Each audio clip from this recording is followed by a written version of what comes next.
Հունվարի 27-ին բոլոր պատերազմներում նահատակվածների հիշատակի օրվա կապակցությամբ Հայաստանի Հանրապետության տարբեր գերատեսչություններից պաշտոնյաներ են այցելել Եղաբլուր զինվորական պանթեոն եւ ծաղիկներ խոնարհել։ Չնայած օրվա խորհուրդը բոլոր պատերազմներում նահատակվածների հիշատակը վառ պահելն էր, սակայն պաշտոնյաներից որևէ մեկը ծաղիկներ չխոնարհեց Արցախի կանչե կոթողի առջև։ Պաշտպանության նախարարության աշխատակազմն էլ անգամ ավելին ծաղիկներ չխոնարհեց ազգային հերոսներ Մոնթե Մելքոնյանի, Վազգեն Սարգսյանի շիրիմներին, ինչու պաշտպանության նախարարի տեղակալ Արման Սարգսյանը ասաց հնարավորություն չունեն։ Պարոն Սարգսյան, այսօր բոլոր պատերազմներում նահատակների օրն է, բայց Արցախի կանչը կոթողի մոտ ոչ մեկ ծաղիկներ Ներողություն։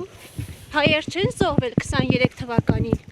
Ձեր հարցը ձեր դուրը եկավ։ Դուք ոչ մեկ ծաղիկներ չխոնարհեց Արցախի կանչի կոթողի մոտ։ Հայեր չեն զոհվել 2023 թվականին, թե զոհեր չեն ունեցել։ Տեսակ մենք որտեղ խոնարեցինք։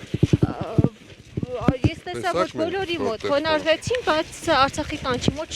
չխոնարհվեց ծաղիկներ։ Ինչու՞։ Իսկ մենք ունենք նաև այլ հերոսներ։ Մենք այդտեղ էլ չխոնարեցինք։ Այո, բայց մյուսները խոնարհել են։ Վազգեն Սարգսյանի մոտ, Մոնթե Մելքոնյանի մոտ հնարավորություն չկա մոտենալու եւ խոնարհելու։